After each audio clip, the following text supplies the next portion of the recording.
In soul recovery, we're using our relationships to be our spiritual teachers. We're learning how to take the attention back to ourselves and find our own healing, our own wholeness, and to practice this spiritual path to a happy, healthy life, regardless of what's happening around us. However, there are these moments where we have to decide, does this relationship work for me? It is important that we know that we can ask and want for more. But what is more? And how can we discern that place where we're not asking someone to be who they can't be, and yet we're accepting who they are and allowing that to be a teacher for us, that we can grow and shift and be our full selves? And recently in a conversation with my husband, I had to ask myself, is this working for me? Am I able to grow and expand here in the way that is important for my spiritual journey? And a door opened. Was I going to walk through it? What was I going to decide? And in this episode, I share with you the process that I went through of the courage to either leave a relationship or to stay. They both take courage. And ultimately, it's all around stepping into your soul recovery path and seeing everybody with compassion and making the choice that is right for you, in your situation, for your wholeness, and for what works for you. Enjoy the episode. Welcome to the Recover Your Soul podcast, a spiritual path to a happy and healthy life. My name is Reverend Rachel Harrison. I started Recover Your Soul after having profound changes in my life from my recovery of alcoholism, codependency, and control addiction.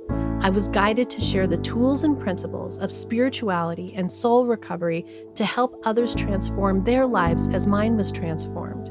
For us to overcome external circumstances, we need to turn the attention to ourselves, focusing on our inner change and healing. Positive results in our lives will follow. Welcome to Recover Your Soul. I'm Rev Rachel, and I am so grateful that you're here in this community, in this safe space to do your own soul recovery journey, to connect with others who are here learning how to take our power back, learning how to follow a spiritual path to a happy and healthy life, and recover our souls, to do our inner work, to heal ourselves, to learn to be okay when the people around us are still in their complexity of life. What I love about soul recovery is that we are allowing everyone to be in their own experience and putting our attention on ourselves and how we choose to see, feel, and interact with our lives and the people around us. And this is a transformative process.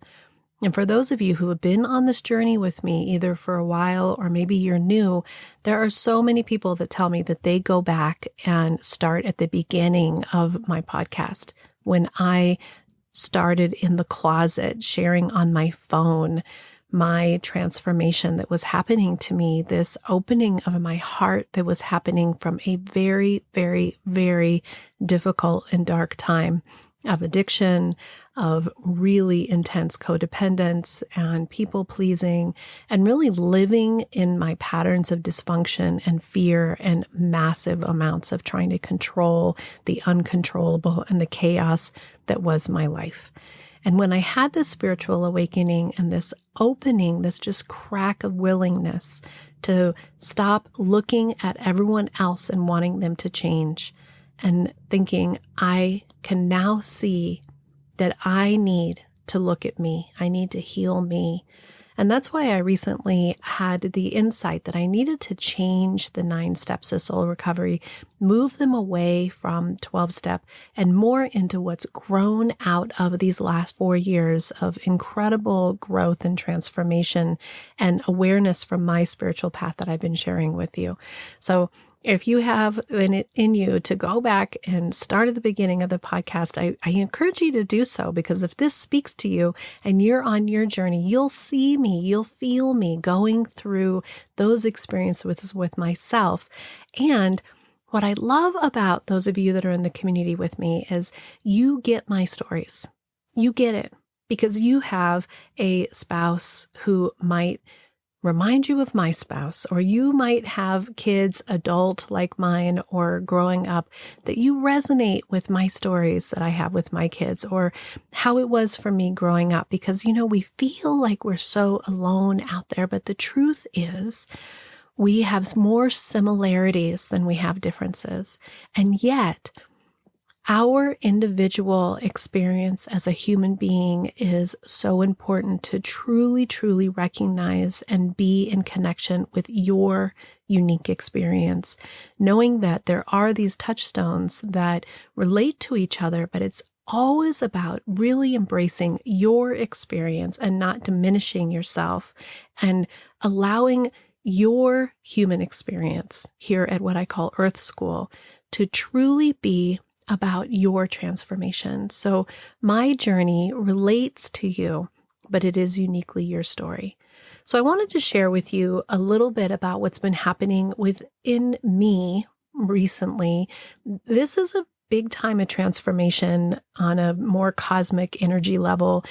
If you're into the woo-woo stuff like I am, they say that right now there's a lot going on in terms of the sun flares, and there's a lot of energy happening. And in the astrology, there's a lot of crazy shifts going on. And it's a really intense time of profound change. And there's also a lot of belief around how quickly the consciousness is changing and how it's really making it so that the discrepancies and the differences are even more apparent, which just look at politics and you can see that that's the case. But here we are on our soul recovery journey, wanting to expand ourself. And if you're here listening, you're probably on the same wavelength as me, because if you don't get me and I don't appeal to you, you're not going to listen. So if we are connected, it's because we are feeling similarly. I'm sharing with you what is already within you. I am just opening my own channel to be able to have more clarity about what's within me. And you, through my words, are opening the channel to understand what is already within you as well. This is the beauty of us connecting with people that remind us of who we are, that remind us of our wholeness. So with that, last week, I did an interview for another podcast. I have a new show coming out called Awaken Your Soul on an upcoming network that's going to be a streaming network called the Ethereal TV Network. And they're currently getting it all put together. And I'm so honored to be able to be one of the teachers on this new network, which is intended to raise the consciousness. And it'll allow me to move more into some of the woo-woo stuff. If you're interested in that kind of a thing, I get to be Rev Rachel, give a talk and a guided meditation. So this woman is bringing on different creators and content people from that channel onto her podcast to introduce them as a way to be promotional and connect with each other. And so the story is that we're in this interview and she says, "Oh, I'm surprised you're still married." And I said, "Really?" And she said, "Yeah, most people that really move on a spiritual plane, who really increase their spiritual consciousness, often can't stay married because the person that they're with doesn't stay on the same movement, the same trajectory of expansion and growth." And she said that she was one of those people that she had to get divorced, and she knew a lot of people like that. And I said what I always say here, which is at this moment in time, I don't feel like it holds me back in my marriage with Rich, but when it does, I will certainly have to take a look at it. But I want to tell you that when I said that to her, there was something in me that knew that I was at the place where I needed to take a look at it. Because this relationship thing that we do with people is complicated. And it's complicated because we are each our own individuals on our own individual journey with all of our own stuff that we came in with, if you believe in karma, or just came in with from our childhood and our patterns. And here we are on this journey of connection and relation with each other. And we need to learn how to cohabitate, to be in union, to be in intimacy in ways that fill us up. Are you ready to step into your soul recovery? Well, I am here to support you as your spiritual coach. Visit the website to book one-on-one coaching sessions with me as we transform your life through working the 9 steps of soul recovery. You can also choose to work the steps on your own through the modules at your own pace. I'm excited to also be announcing that there are retreats every year, both in Colorado and other places in the country, workshops and events, and I hope that you also will join us the first Monday of every month from 6 to 7 p.m. Mountain Standard Time for the free Zoom support group. This is an amazing place for us to connect, learn, and share our stories. And don't forget to join the private Facebook group for soul recovery, inspiration, connection, answering each other's questions, and giving shout outs. I thank you for supporting this podcast either by being a Patreon member, Apple Podcast subscriber, and getting that extra episode every Friday, or by your one-time donations or your small monthly donations that are found in the show notes. You are helping spread the soul recovery message and supporting this community. Visit the website recoveryoursoul.net for dates, times, everything that's happening, register for the support group, and how to stay connected. Together, we can do the work that will recover your soul. For the last, I'm going to say maybe 3 or 4 months. And the truth is, when I came back from Indonesia with Rich, I think I'd shared on the podcast that he and I had such an amazing time on the trip. We were so connected, and he showed up in this way that was this true beauty of who he is when he's not stressed, when he's not at work, when he's not worried about money, when he's not under the stresses that he can feel in his life. And I just ate up the beauty of that connection. And it was this really beautiful and special time for us to celebrate our 30th wedding anniversary. But then we came back into life, and both of us had a dip in our business, because when you stop something for a month, there's a momentum that stops. And my business slowed way down, and his business slowed way down. And so money got a little bit crunchy, and he got back into the part of him that is a go, go, go. And as he went into that part, I went back into my part, which is a retreat, retreat, retreat. And I got really invested and involved in my own stuff, my business, doing the podcast, coming out here into my little she shed in the backyard and working. Because when I'm here in my space, in my spiritual journey, in my meditation, I feel the happiest. I am so grateful to be in a place where I am so contented with myself. I know that I'm doing what is my purpose. I know that the things that are coming through me are for me to heal within myself and to share with others. And there's this pattern that happens in relationships where when you're not getting what you need or what you want, you compartmentalize and you start to shut out what that feels like, and you turn into yourself. And oftentimes what happens with Rich and I is that we go through these flows, like an ebb and flow, a little bit of a roller coaster ride. And what I want to say that's so fascinating about this is that there's nothing particularly hugely wrong. And so these are the things I want to share with you, because I know you can relate to this in your own life, right? Like, I've heard from so many of you that you are as well on this spiritual journey, and the people around you in your lives, it's hard to continue to connect with them because what do you say? How do you explain? And soul recovery is all about acceptance. It's all about allowing people to be exactly who they are. And yet, there is this piece that in other programs and other places, what they say is, if you can accept and love someone enough, it doesn't matter what they're doing or how they're being, that you can overlook it and you can get past it and you can let it just not be a problem for you. And I think that that is really, really, really important, because there's going to be people in your life where that's the case. But I think that when we look at our partner, our life partner, we need to have this clarity around being willing to want and ask for more.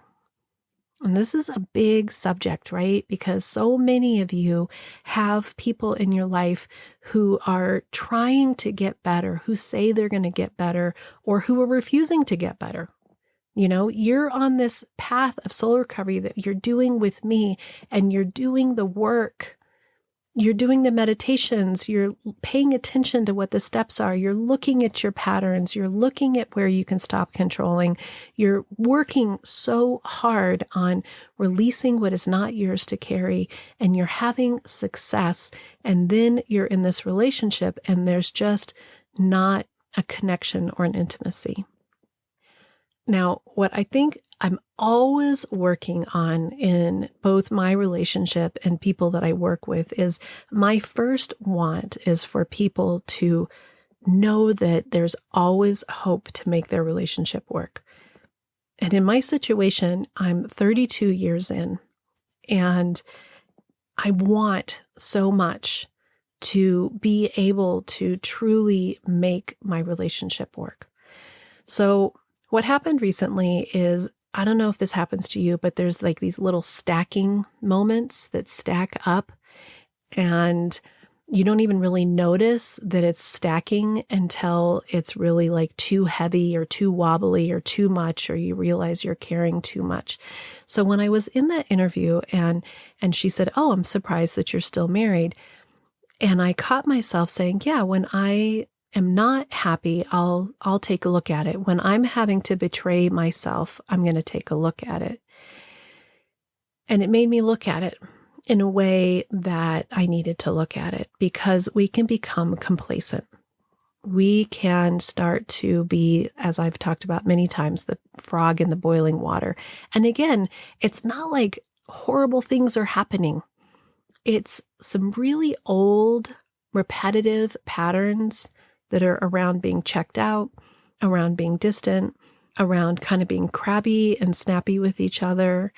And what ends up happening for me is the stack is pretty high to start with, where I'm just kind of like, there's irritation underneath there, but I'm doing so much of my own acceptance that I'm really just trying to let it all go. So what ended up happening is last Sunday, I'd already started to have some of that stacking, and then I'd had that interview the week before, and it had really ticked off a piece in me that was nibbling on that, you know, that like thing that's in your mind saying, this is really something you need to look at. And so on Sunday we had breakfast. I made breakfast, and we're sitting there kind of actually having a nice breakfast. And then I said something about Alex, and Rich said something about Alex, and we started having a conversation, and it started to scratch. And we struggle in our communication about Alex, right? Since Alex was a little kid, we've had these issues around communication with our son. And I get protective of Alex, and I want Rich to be and feel differently about him. And it hurts me. And so I got defensive, and I watched him get defensive. And then I watched us do the thing where we like try to pretend like that's not happening. But what I'm realizing when I look back at it now is that the stack is just swaying so high, because I've been trying to get past and look past what's been happening.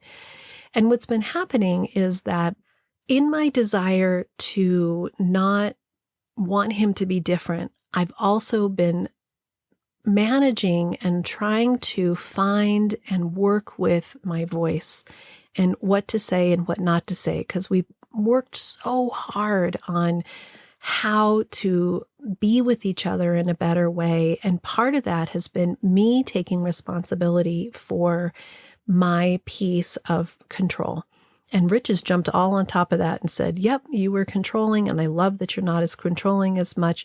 And so he's used that at times to keep me from sharing my voice in a way that makes him defensive, right? So we're in these patterns. And what I love about soul recovery is that there's no judgment. We're not saying anybody is right or wrong. We're looking at what is, and we're looking at this journey of being human beings and how we relate to each other.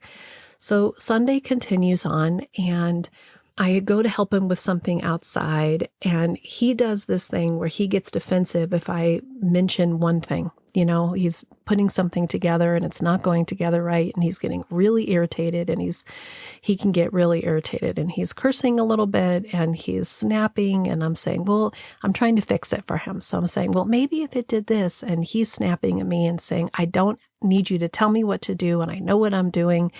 And I hate that. I hate that. It brings up in me all of my stuff. And then I feel like I'm being shut down. And in my shutting down, all my old stuff is up. And Sunday was this day of like, oh my gosh, like just such intense feelings. And what I can share with you that I think is so important is our feelings are telling us something. Our feelings are telling us something on purpose, and it's really a GPS within us to say, what is that? And what I want to do is I want to point the finger at him. And I want to say, when you do this, I get angry and you treat me like this and I don't like it. And I'm doing so much work in my own soul recovery to be curious about myself. I got my journal out. I meditated. I asked myself questions. I was curious. I really, really, really wanted to understand within myself what was going on. And when I got in there and I really touched on it, I was starting to lose myself. I was starting to go back to people pleasing. I was starting to go back to some codependent behaviors, and I was starting to feel like the expansion that's happening within me, the growth that's happening within me is indeed being stifled by the current relationship that I'm having with my husband, because we're back in some pretty old, unhealthy patterns. And in that, I woke myself up and I realized that this is not going to work for me.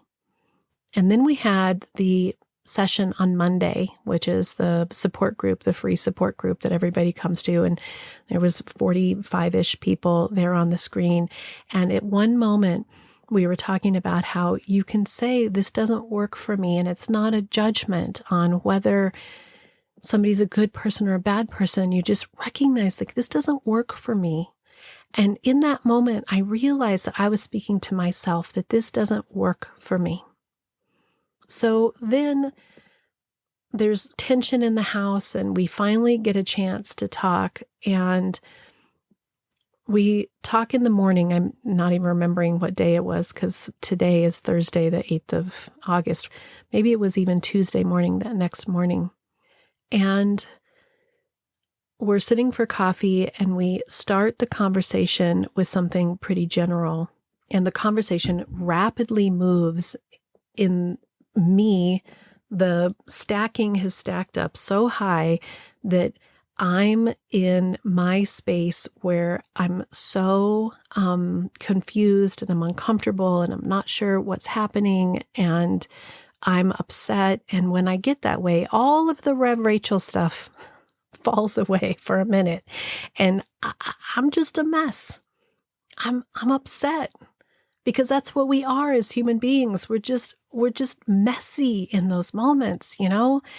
And so he opens the door to this conversation, and I don't even know sometimes how to open up these conversations when the stack has gotten so tall. So we start talking, and I start saying, I'm recognizing that I'm feeling stifled in this, and that our intimacy and our connection isn't what I want. And I'm in an awareness that I want more in my life. I want soul recovery to be huge. I want it to reach more people, not so I could be famous, but so that it can connect with more people. I want to share this experience with more people. I want to create a community, an environment that uplifts and changes lives in profound ways. And I want to be able to dream bigger. And I want more than what we have in this life. And right now in this marriage, I feel small. I feel shut down. And in that moment, Rich responded and reacted in a way that was defensive because it was hurtful to him. And his response was, if you're not happy in this marriage, you can leave. And it was a door that opened. Now, in that moment, when those kinds of things happen, what happens with us is all of the stuff that's stored in all of our memories and all of our pain and all of our being swooshes out into a huge tsunami of emotions. And in that moment, this part of me was really overtaken with the pain and the hurt. And what's interesting is we had a few more words, but right at that time, someone came to the door to be his worker for the day. And so it stopped the conversation, which I think is divine, right? It's divine timing. And so he goes off to pretend like everything's fine.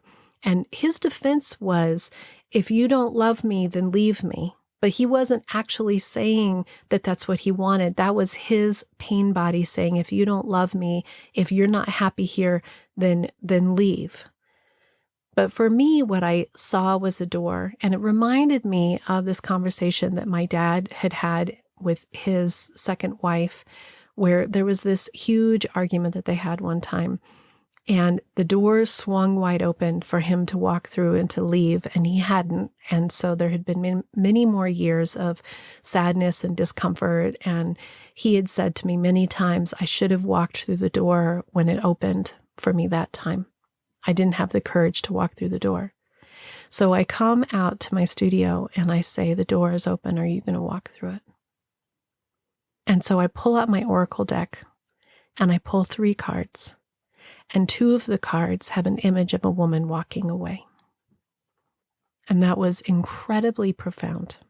And I'm scared inside and I'm worried and I'm thinking, where am I in this? Is this real? There's nothing bad happening here. There's nothing horrible and wrong happening here. We are not fighting all the time. As a matter of fact, I have a lot of moments of joy and gratitude for my life, and there's a lot of sweetness and funny interactions that happen with us. It's just been this low grade falling back to old patterns, not expanding, not growing, not being more, being safe, being constricted. And then he wanted to talk to me about something, and I had something else coming, so I couldn't. And so we didn't talk, and I did my other thing, and then I left the house and I went and I talked to my mom. And I just poured out for 2 hours all of the stuff that's real. And we all have stuff that's real. We all have stuff that's real. I poured out my pain of the father that he was and how he was as an alcoholic. And one of the things that had hurt me the most in our conversation that morning was that I finally said to him something that I hadn't said out loud really to him before, which is that I've been holding a resentment, that I've taken responsibility for my part of the dysfunction that we had for those 15 years. And I don't believe that he's ever really seen, accepted, or been willing to take responsibility for the harm that he caused me and my children in those years. And his response was, I never harmed you. I've only done 2 things at 2 times that I can remember that were purposefully harmful. And that's what enraged me. That's what pissed me off so much that's when the friend came and interrupted our conversation. Because what I heard in that was, I don't think I did anything wrong here. This is all you. And that hit a pain body in me that was huge. Fast forward, go to my mom's house, and I am And we need to do this sometimes. It's really important that we're not laying in our victim, but there's a lot that's in there and in our body and that is real, that if we don't see it, if we don't express it, if we don't get clarity about it. Now, what I can say from being in this process for 4 years is that every time I open my mouth and I share what's going on with me, I have more and more awareness of the power of our thoughts and the power of our voice and the power of how we choose to see it, regardless of whether we're in our pain body or whether we're in our wholeness. And so in that holding space with my mom, I could see the door wide open to walk through, and I could see that there was part of me that knew that if it stays like it is now, which again, it isn't horrible, it's just not expanding into the fullness of the life that is calling for me, then I'm going to have the strength to walk away. I'm going to have the strength to walk away. And I cried, and my mom is an amazing listener, and she never tells me what to do, which I'm so grateful for. And she listened, and she heard me, and she acknowledged that it had been hard, and she acknowledged that there has been a lot of work done. It was a really important 2 hours of me just pouring out what was going on within me. And then I went and journaled, which I always recommend that we do, right? Journaling not from our pain, but from our wholeness. What do I want in my life? I want a whole and healthy relationship. I want expansion. I want a partner who I can share what's happening with me, but also has the ability to totally be who they are and to not expect things that are unrealistic. And I know that we're all just in this earth school and it's complicated. And I want to be able to fully be myself without that caveat that says, when I see that this is blocking me, I will look at it. I want to look at it. I want to be here. And I felt a knowing within myself that I could be in this. And I was terrified, but at the same time, I felt strength and I felt a knowing that I was connected with Source, all those things that I've been working on and I've been sharing with you. And then I came home and I did some work and I had a session. And in that session, this person that I was working with was in a very similar situation to me, because aren't we in these situations together? This is why we're in community together. And she had a husband who wanted to be better, but couldn't quit drinking. And she was having to draw boundaries. And being able to put my Rev Rachel hat on, which I do, where I really clear the space of my own projection and my own experience, and to as deeply as I can, I connect to Source and I connect to the knowing that we are all whole, and I hold the space for you. But in that moment, in that feeling the wholeness for her, I could feel the wholeness for me.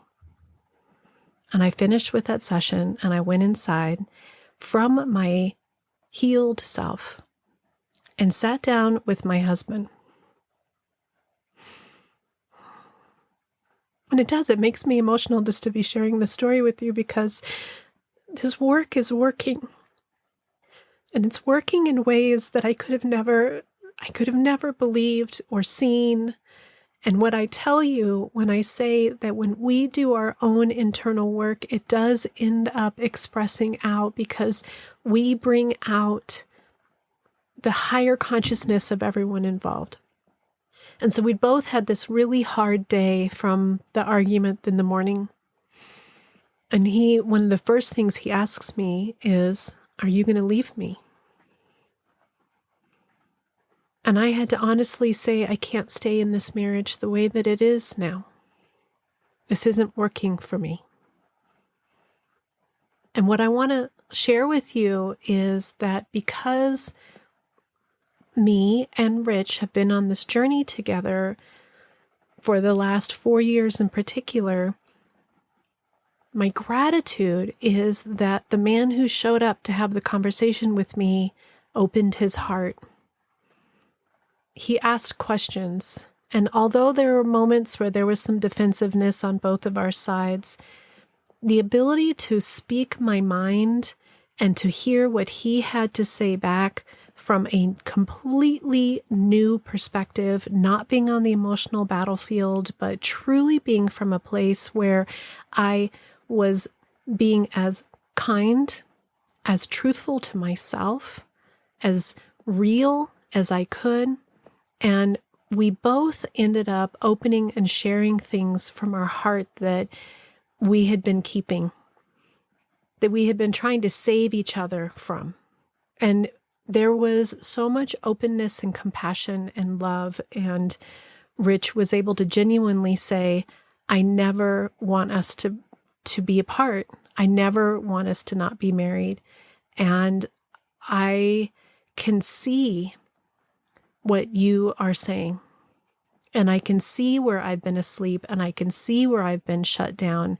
And I haven't wanted to look at that part of me that you feel so much pain from our years together in the darkness. And I've tried to deny it, and I've been defensive around it. And for the first time, he looked at me with eyes that were real. And he said, I see what you're saying. And I said to him, I don't want to not be together. I want us to continue to work on this together. We have all these years in, but I have to choose myself for the first time in my adult life to step out of people pleasing, to step out of codependence, to step into a place where I say, my growth, my learning, my healing has to take the front seat. And I want you on the ride with me, but I'm also not going to make you be somebody that you are not. I'm not going to ask you to be or do something that is not in your nature to do. And I'm not going to ask you to be somebody who is not true to who you are. But I want you to be your happiest, fullest you. And there's still so many things that I recognize in my relationship with Rich that we'll never be interested in the same stuff. We have a few things that we do in conjunction together, but he's not going to sit on a meditation cushion with me for hours at a time or listen to chanting music and really dig it and get into it. And I am not at all interested in hanging out at car shows or going to rock music shows with him. We have these differences in our personalities that are real, but it doesn't mean that there isn't something to work on. And we talked for hours. And we both cried a lot, and we both opened our hearts a lot. And I asked Rich to make a commitment to me that he would go to therapy, that he's never worked the 12 steps. He's never done the therapy. And the crazy thing is, at one point in the evening, he's sharing like these wounds that he has from childhood. And he looks at me, and he's been rejecting my coaching, right? He wants to get the osmosis of what I have to offer, but he doesn't need or want me to be his coach. I'm his wife, right? So he's not engaging with me on that way because it hits this piece of him in the past where he felt like I was saying, I want you to be different. I want to change you. And he looks at me with genuine eyes and he says, how do you go and find those patterns? And I looked at him and I said, this is what I do. This is what I do for others. This is what I do for myself. This is the soul recovery process. And I'm not asking you to step into the process that has worked for me. I'm asking you to find your own process, to do this work for yourself in whatever format that is for you. But if that doesn't happen, and if there isn't expansion, and if there isn't connection, and there isn't actual intimacy and growth, this isn't going to work for me. And that was big. That was hard to do. And I know that for so many of you that are in the same boat as me, that have all these years, right now, I feel tenderhearted. I feel optimistic. We ended up having just such intimacy, like just emotional intimacy by the end of that. It didn't turn into what it used to turn into for all those years, a big, raging, defensive, who's right and who's wrong. It was this beautiful opening for something new. And I clearly stated again at the end of the night, my cards that I pulled showed that I needed to walk away. And I am indeed walking away and out of a marriage that continues to repeat patterns. But I will step into a new marriage with you that is more awake. And we snuggled that night, and you could just feel like a vibration of awareness. And the next morning, we didn't sleep that night very well. We stayed up so late, and your mind is racing so much. And so the next morning we wake up, and we're both still really groggy and tired. And Rich says, that was one of the hardest conversations that I've ever had in my life. And I want to thank you for sharing so honestly with me. I want to thank you for giving me another chance. And I want to thank you for waking me up. I can see I have been really asleep and in my stuff. Now, this is a success story at this moment. This is a success story at this moment. But what I want to share with you is that then I had to go in and do my work and look at myself and not say, good, now he's going to be fixed. Now he's going to go do this work. Now everything's going to be fine. I had to go in and look at my own piece that says, what is the bitterness within me that has been holding on or wants to hold on or still wants to make or control? Can I completely release? And I had this huge shift within me of, I believe, Source speaking to me saying, you have said and done what you needed to say and do. You have had the strength to stand up for who you are.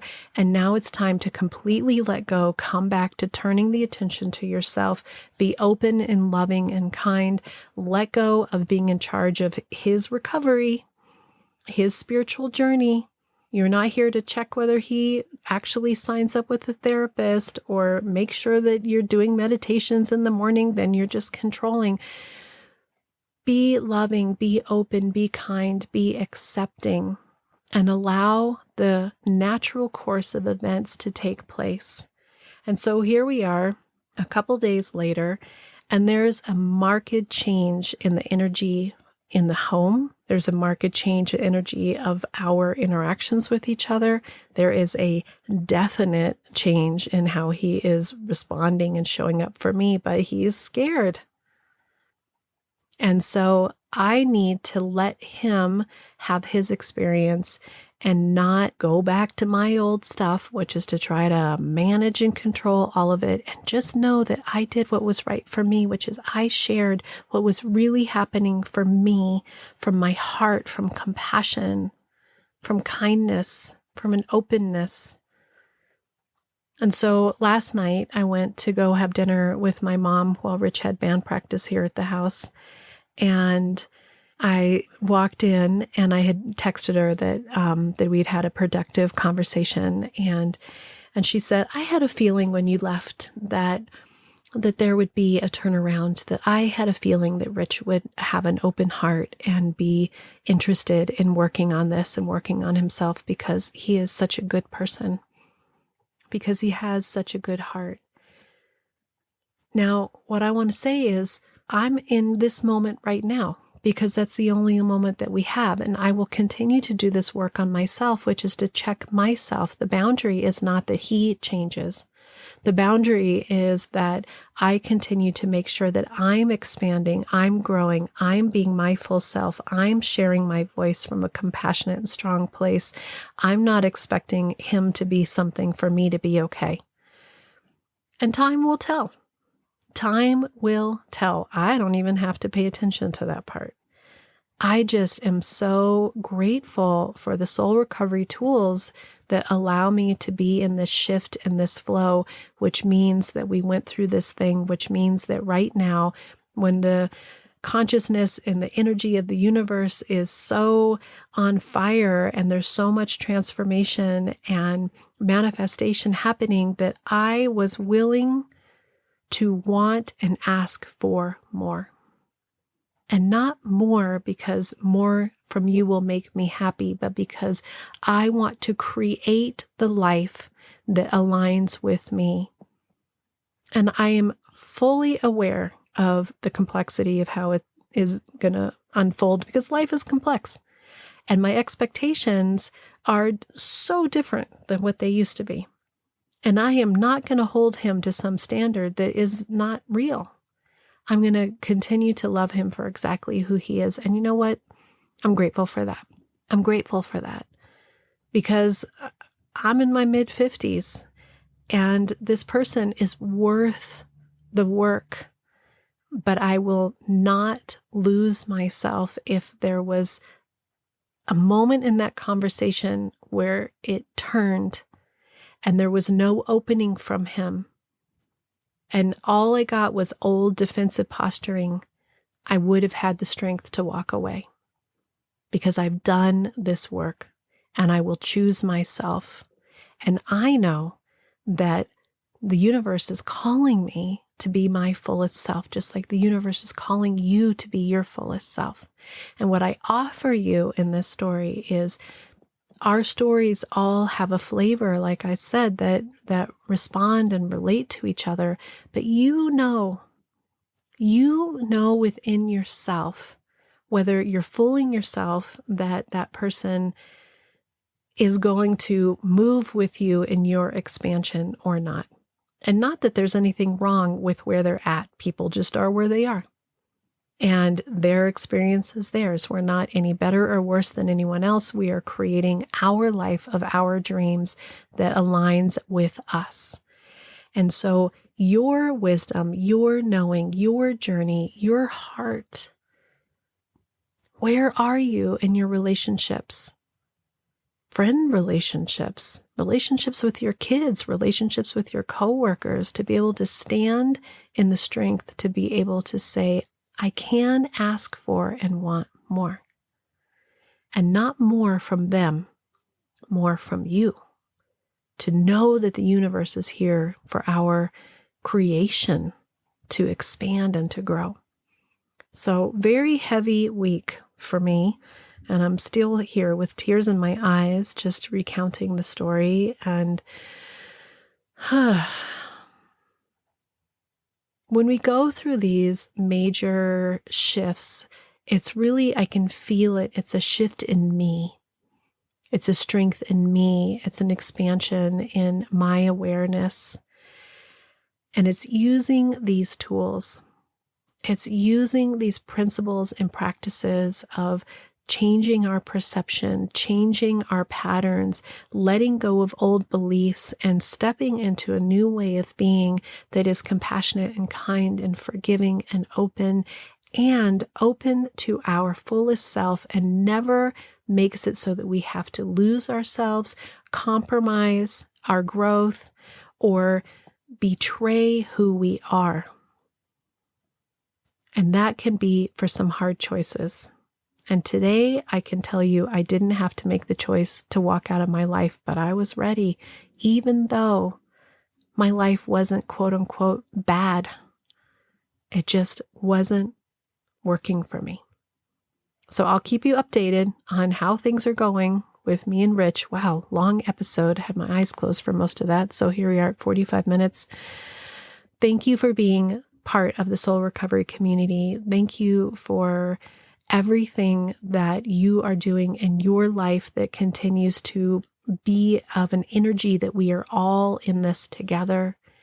I'm here to support you on your soul recovery journey with spiritual coaching. Join us on the first Monday of every month for the free support group. I'm working on the new courses for the 9-step soul recovery process. All kinds of amazing, juicy, wonderful things are happening in my life. It's exploding in this journey of soul recovery, which is why I cannot be held back, and neither can you. We are in this together. Until next time, namaste. Thank you for listening to the Recover Your Soul podcast. And if you loved what you heard here, every Friday we have a bonus episode, and you can access this by becoming a subscriber through Apple Podcasts for only $3.99 a month, or become a Patreon member. And on this platform, you can choose $5, $15, or $25 a month to show what you want to support the show with.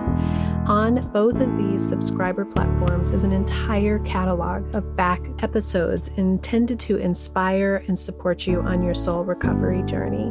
I really want to invite everybody to attend the free once a month, every first Monday of the month support group. This is on Zoom. Everyone is welcome to attend. And by giving a like or a review, and sharing this with your friends and family really helps us to share the soul recovery message with even more people. We are on social media. We are on all the platforms. I am on TikTok. You can listen to guided meditations by Rev Rachel Harrison on Insight Timer. Thank you for supporting the show. Thank you for being part of the community. To find out more about soul recovery and everything that's being offered, visit the website www.recoveryoursoul.net. Together, we can do the work that will recover your soul.